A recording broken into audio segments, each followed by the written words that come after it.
So I went to Zambia recently and I took the 16mm, the 35mm and the 24-105 kit lens RF for the Canon R6. I stuck with the 24-105 for the majority. The reason why I stuck with that lens is because of obviously the range of motion from 24-105. I'll be running and gunning, and with my S5 it's the focal length that I'm used to. I always stick with the 24-105 with that. So I thought, even though it was a kit lens, I stuck with that lens, and even though it doesn't stop down too much, I figured because it's a hot country, a really sunny, bright country, I'm going to be cranking up the f-stop anyway. Minimum's like 7.1 when you go out to 105, so try and keep it at 7.1 and crank up the shutter. I used the ND a few times, but yeah, I just thought I won't be stopping down that much, and if I did in the evening, I get the 35mm out. So that explains why I stuck with the 24-105. We went to Africa, went to Zambia. I was filming family with it. It's all good. And then obviously when you're in Africa, you got to take advantage of safari. So me and my brother and my mother, we went on a once in a lifetime kind of opportunity and went to this safari called the Lower Zambezi National Park. And I took the R6, took the 24-105, and I was using that for the majority of the time, trying to zoom in on the animals. I figured even though it's just 105 and not punching in as much, I thought with it being if I film in 4K and I put it in a 1080 timeline, then I can still punch in quite a bit.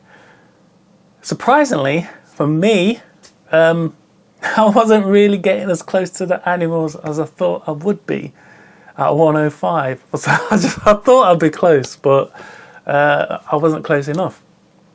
So that's why when I came back here, I should be going to Zambia soon, and I'll be going on safari again, definitely. So I came back here and I thought I needed a lens that I could punch in to animals and just generally just punch in with the R6. I needed something cheap. I needed something lightweight because obviously I'll be just running and gunning. And nothing too over the top, too fancy, because I'm not like going to be using it all the time. It'd just be for home videos. It's not for professional shoots. It's not going to be taking photos of animals or birds or anything like that. I just need something cheap, something easy, something that I can punch in and just get a few videos or photos whenever I need to get in close.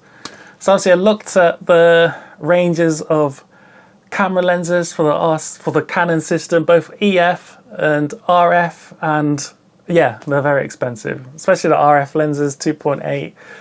And the ones that punch in, they're like over $2,000. So I was like, nah, that's way out of my budget. That was way out of my budget for something that's just going to be used as a hobby type thing.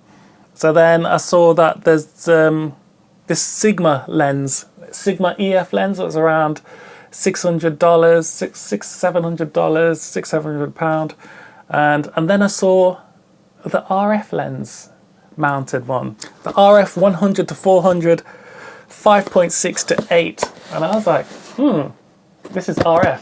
I've got the RF, I've got the R6, and I've been buying RF lenses for it, and I figured, would I go with this one, or would I go with a Sigma EF mounted one and put an adapter on it? Both in the same price range. I hadn't really heard much about this one, so I thought obviously I'd see what the internet says, and I posted in a Facebook group, and obviously I watched a few YouTube videos which led me all the way down to picking up this lens here.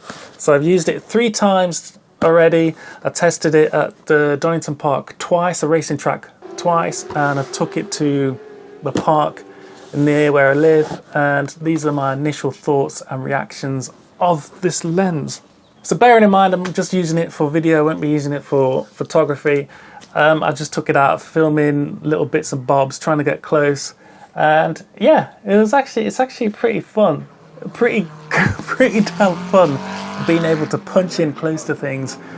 Switching it to manual focus, so I was trying to use the focus peaking to try and keep things in focus.